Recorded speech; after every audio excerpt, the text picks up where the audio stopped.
Hello and welcome to another Let's Play. Me, GamerWolfSix of the Smoke Room. Before we start, if you're interested in playing this game, you can get it for free on itch.io, but if you want to support the people that make this game and or get the newest version earlier, you can go to their Patreon, where it's $3 a month for this game and other ones. So, on the last Let's Play, we told a little bit of ghost stories and also about what we all saw, what the monster looked like. And then we had a jolly old hoedown in Hootenanny. That was unexpected, but it was quality. So, let's move on to Chapter 3 after I set my face. There we go. Boop. I was a bit worried that was going to do the thing where it does the spooky thing afterwards. Lovely work, Cornelius. You're really getting the hang of this, aren't you? I feel my body grow warm as the old stoat sitting next to me leans in close to the canvas to inspect my work. I draw my eyes to the old wooden floorboards to avoid his gaze. He smells of paint and smoke, as does his old attire. Whereas others might find it an offensive odor, it puts me at ease. It reminds me that I am in the presence of an artist, a friend, a kindred spirit. Cornelius. I'm still nowhere near close to matching you, grandfather. Oh, Cornelius Cliff? Pish posh. Your compositions and use of color are already outstanding. And you're, what, 15? 14 and a half, sir. I turn 15 in this September. I don't blame him for losing track sometimes, not with all that's happened. Even so, his memory is getting worse. I'm quite certain he thinks Mary is still 6 at times. 14 and a half? My, how time flies. I remember when you couldn't even pronounce the word easel, and look at you now. You'll be making royal portraits by the time you're 20, mark my words. My face grows warmer still. Not if father has anything to say about the matter. Did he get cross with you again? He doesn't like it when I spend time with you. He calls it a waste of a bright mind. And you? I disagree. Is that all? Usually you speak more freely. I am well aware the man loathes me, lad. No need to hold back for my sake. It's just that art speaks to me in ways his business lectures don't. It takes me places I've only ever dreamt of, yet he intends to contain me in an office for the rest of my life, as though I'm some sort of beast to be caged and trained. It bores me to tears. Perhaps he's merely trying to keep you safe. He's only become worse since Mother... I stop, and for shortest moments, so does my heart. It aches. This is the first time I've spoken about her in a year, and yet the wound still feels fresh. Since Mother passed. His face falls at the mention of her. Her passing changed us all. I don't blame your father for wanting to keep you close, but you have a serious aptitude for the canvas, Cornelius. It would be a waste of a bright mind not to hone it further yet. Thank you, sir. I look past him at his canvas. While I've been busy painting portraits, it looks like he's busied himself with painting a structure unlike anything I've seen. What did you end up painting? It looks rather elaborate for an afternoon sketch. Ah, it is nothing. He gives me that look, that grin. It means he has something to hide, and desperately wants to find out. And find out I shall. I'd very much like to know. Ah, very well. Are you familiar with the Maseta tribe? I can't say that I am, sir. I wasn't expecting you to be. There's an entire ocean between us, after all. So, how did you hear about them, sir? I recently happened upon a most curious book. I bought it for you, of course, but I was rather fascinated myself. Why, I finished it in a single night. He points at his canvas. The paint is still wet. This is what I call a hugin. It's a meseta dwelling. It looks nothing like the houses lining the canals here. What's more, it seems to be located in a rocky, sandy landscape, even more unlike the Batavia I know. Oh, right, and Glory Hans is in Batavia. Batavia? Maybe I should look up how to pronounce that. Is this what they call a desert? It's got rather unique shape. Why is that? Sorry, really moves me on. The round shape is symbolic of the sun. He gestures to the doorway he's just painted on. The door faces east, so that when people living in the Hugin wake up every morning, they'll see the sunrise. Exactly. I've always wondered what it's like outside of Batvia. I'd very much like to hear more. You'll see it for yourself one day, Cornelius, when you're old enough. And with it, all the beauty the world has to offer. May I read the book? Piqued your interest, have I? It's difficult not to. Father only lets me read business ledgers. It's right there, on my desk. Have at it. The paint is yet to dry anyway. Thank you very much, sir. Do you please stop calling me sir, young man? I'm your grandfather, not the king of Batavia. It's weird how I naturally I don't know why, I just fell into that accent, but then I was like, oh, I'm in this accent, might as well continue it. An unpleasant warmth is first thing I felt when I wake. Second, a warm, sweaty body draped over mine. My vision blurred without my glasses, but the white fur is unmistakable. Okay, so now we're Cliff. I wonder if this is the thing, like in William's route? We were William for quite a bit. He's sleeping soundly, a long tail flicking against my leg, much like it did the first night we spent together. Much as I did like to let him stay, his weight and the heat radiating from him are rather close to suffocating me. After all the setbacks we have suffered, I'd rather not have my life ended by one of my bedfellows rolling over on top of me. Samuel? Thirst stings the back of my throat as I speak. Let me just look at this. Okay. I was worried it was something important. It would seem last night's merriment took quite a lot out of me.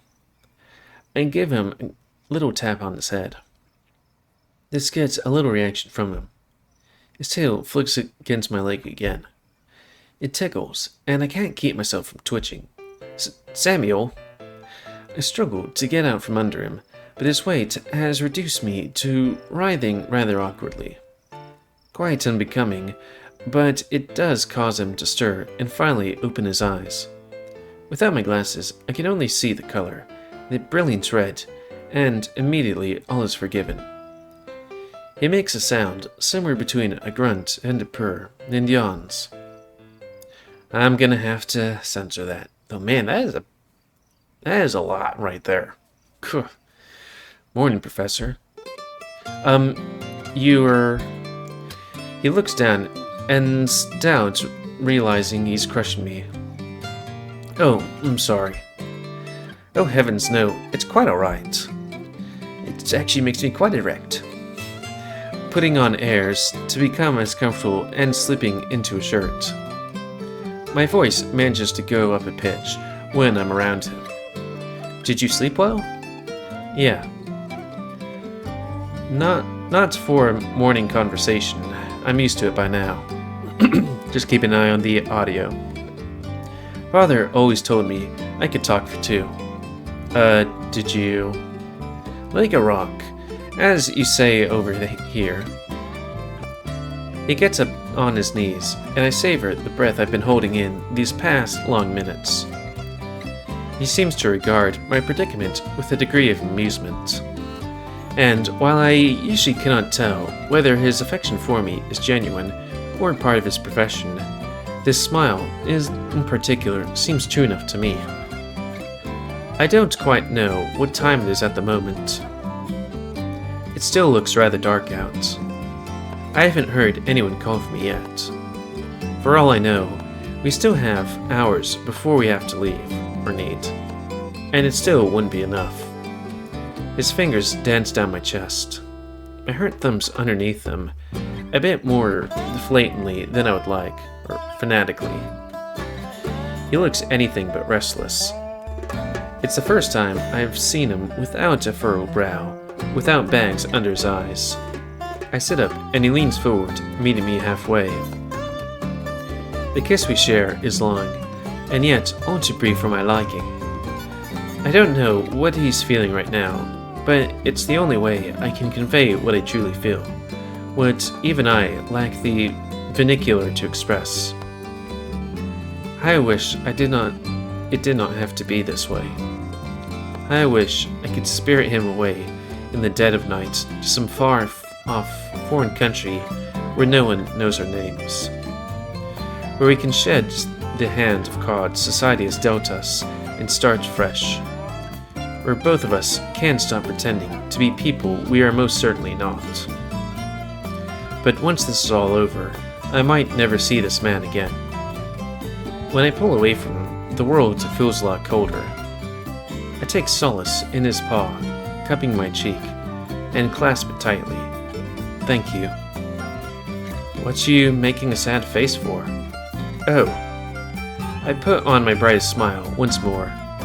Absolutely nothing to be worried about, just anxious to get to work. There ever a time when you're not thinking about work? He's as frank about the subject as ever. Well, there was last night. Yeah. Man, it sounds like I'm in like a pub or something. Do kind of want to go to a pub again. I've not had time for revelry since the days at university. Revelry? Parties. Right. He repeats the word to himself once more, to memorize it by the looks of it. Didn't picture you to be the partying type. What are university parties like? What do you think they're like? A bunch of smart folks in a room talking about how smart they are? Not too far from the truth, I must admit. Usually, there's wine involved. He makes a face. I'll take whiskey and beer over wine. Hey, you folks alive in there? We scramble away from each other, struggling to put our clothes back on in such a cramped space. Quite amusing, considering the ease with which we slipped out of them only a few hours ago. It would seem Samuel recovered his change of clothes from what was left of the supplies yesterday. Shame. I'm going to miss the overalls Avery put him in. He looked cute as a button in them. Just a minute. My regular clothes are all the way at the bottom, sitting nearly folded underneath my bag of taffles, as if I'd never disturbed them. I'd forgotten all about them. So much has happened since I last opened this thing. I can't seriously be nostalgic for something that only happened a few days prior, and here I am, getting sentimental over a bag of candy, of all things. I take it out and hold out the bag to Sam, who's got one leg in his trousers already. Oh, thanks. You're very welcome. Once I make sure we're both at the very least presentable, I open the flap of the tent. We're in the forest again? Mr. Bryan's bright head of fur and brighter smile is the first thing that greets me. I force my bright smile in turn. Yoo-hoo, Murdoch! You sure took a while. Almost had me worried that you wouldn't come out at all. Oh, did we leave you all waiting? Just me. Evie and Jebediah are still sleeping too. You and Sam aren't the only ones going off together last night. I was feeling awfully lonely, you know, and after such a lovely evening at the Springs the other night. This tent is already barely fitting both of us. You know as well as I do, I have no problem slipping into tight spaces, Sam. Badunch. Isn't that right, Cliff? I feel my face grew warm despite myself. You did enjoy it, right? Well, of course I did. But what I'm saying is that it wasn't just another roll in the hay, right? It was thrilling. And damn right special. No, I think so too. You'd like to keep doing things like that, right? Well, of course I would. At least, whenever the circumstances allow. This is interesting. He seems to be really self-conscious about it. Well, what's that supposed to mean? That's as strange as life can be. I'd like you in mind as much as possible. It was a fun diversion, but the future holds many hoops. Ooh. Damn. Oh. Just putting me on the spot, being Cliff, but I'd be like, well, I'd like it to be together, or the future holds many hoops.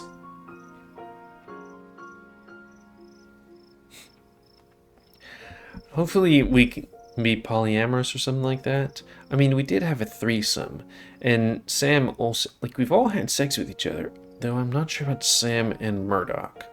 Let's at least be this. I said you were special to me, and I meant it. The both of you. He perks up. The spring should be free if you want to go again. I click my tongue at him. You're incorrigible. You didn't seem to mind last night. It's true, I feel a shiver crawl up the back just recalling last night's events. The manner in which they both looked down at me. Their taste on my tongue. I stop myself before my thoughts get too explicit. Look behind me to gauge Sam's reaction. He gives me the smallest of nods. Well, we do have some space left in our tent, cramped as it is. Want to come in for a little while? I'd be right happy to.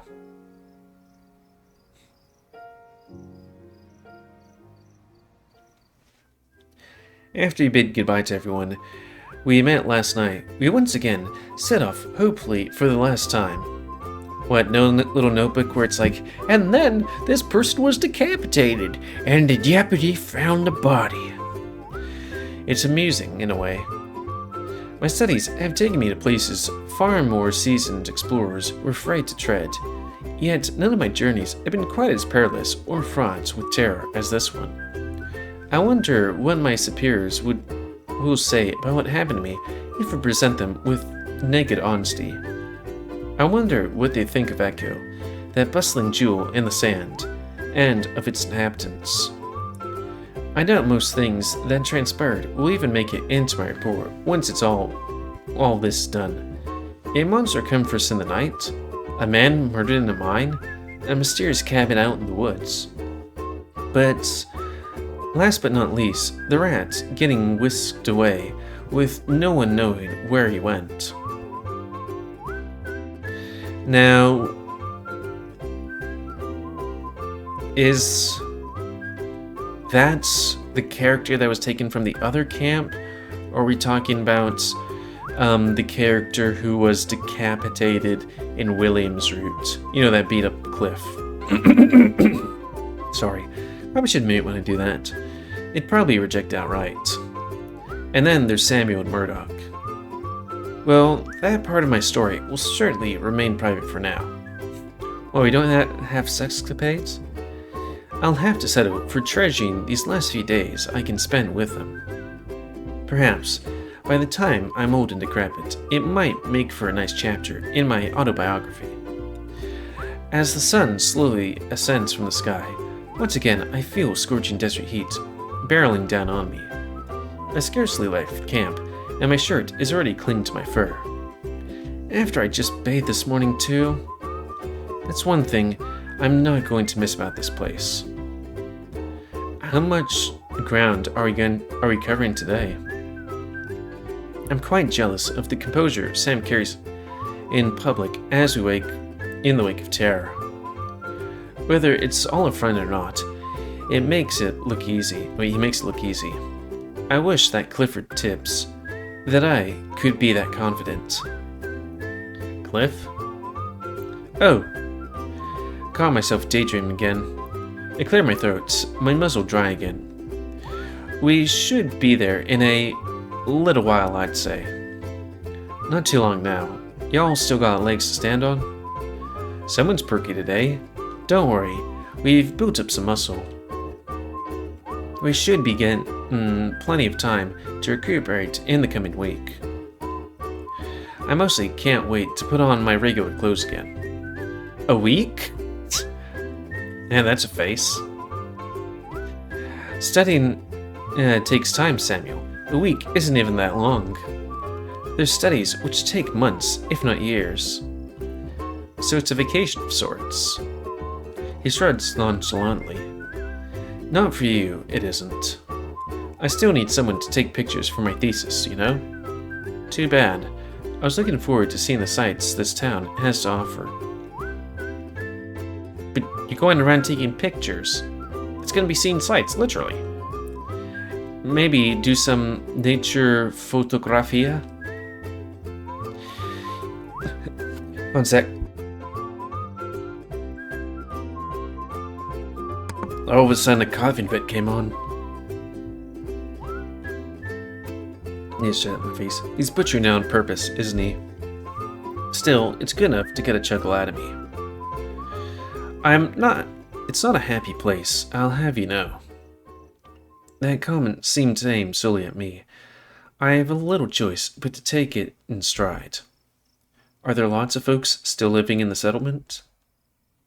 It's not a tenth the size of Echo, I'd reckon. Folks are only allowed to leave for trade. At all? Yeah.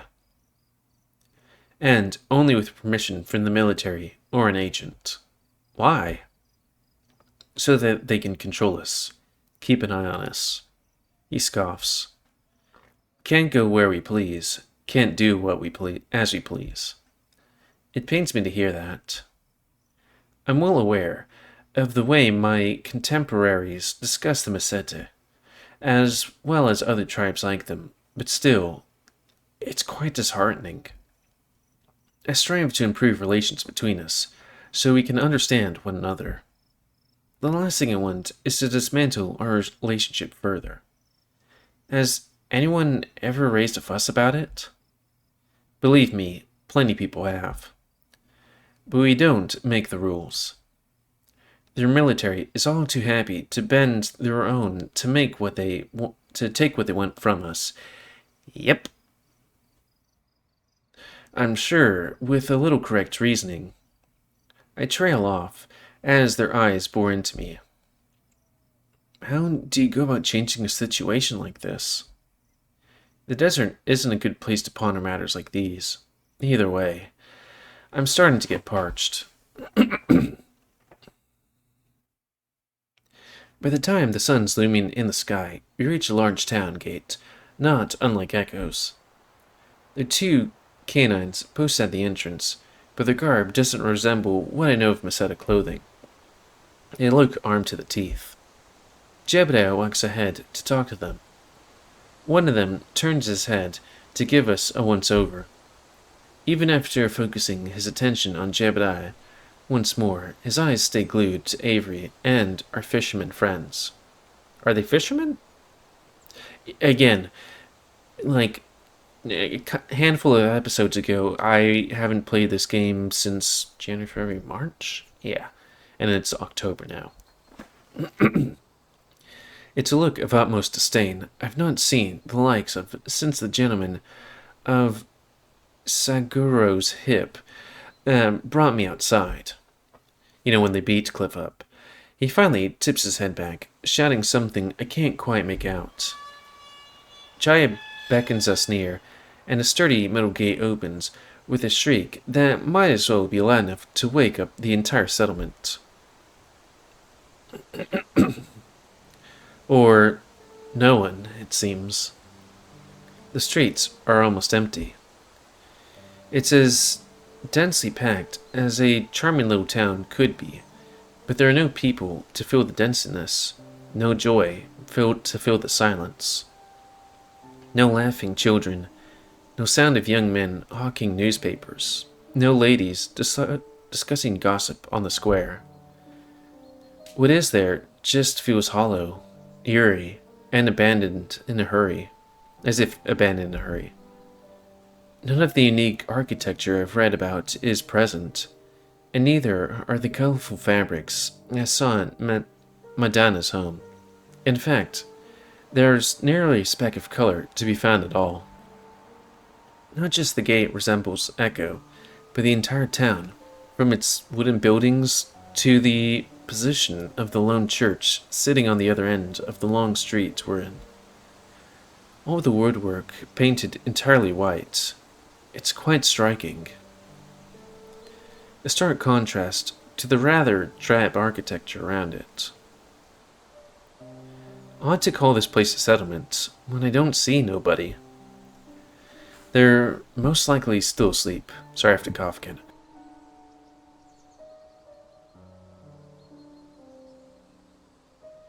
There we go. But it's, what, noon? Afternoon nap, maybe? Can't see a thing through the windows. If anyone's home, they're pretty well hidden. Strange. I head down what I assume is the main street. Whereas Echo was lived in and dirty, the settlement is immaculately clean, almost frighteningly so. Even the smell isn't as bad. Quite pleasant, actually. Must be the desert blooms I see potted around here and there. Christ! We all look up at quite possibly the loudest church bells I've ever heard in my life. Oh, like mandatory church service or something? They leave a ring in my ear long after they're done sounding.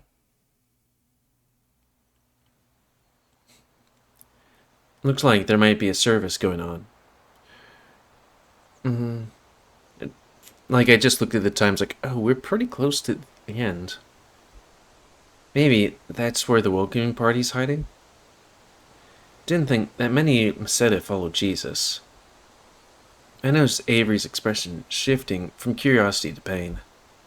After a few moments, as if they're waiting for us, the doors open.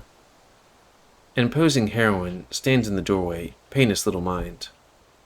His feathers are pristine as the fresh paint on the building itself. Despite the rather cutting winds, the cold charcoal cassock doesn't show a hint of sand, wear and tear. It's as though this man only just came off one of Mr. Ford's assembly lines moments ago, smelling like fresh paint. Avery's watching him alongside me. His eyes narrow, his lips purse. He grumbles only one word. Caldwell.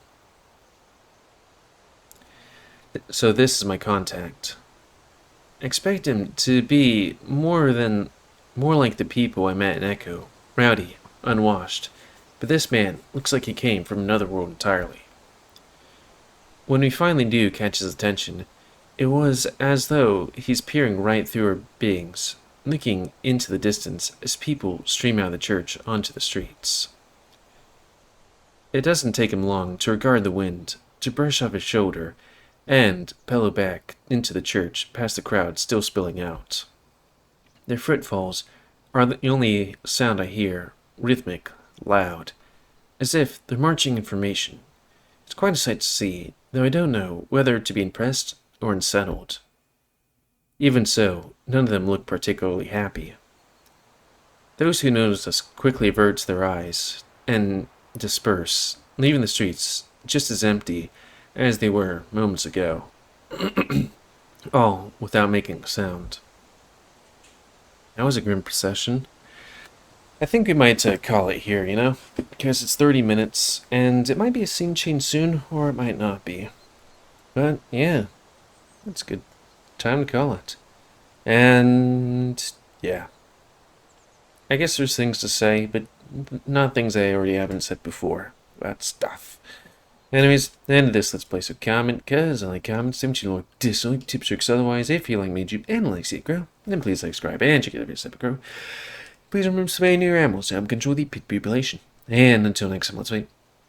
Me, GamerWolfSix of this smoke room. Oh, and if you want to play this game, free on itch.io, but if you want to support people that make this game, and or get the newest version earlier, or if other games, Patreon, $3 a month. So yeah, thanks, and see ya.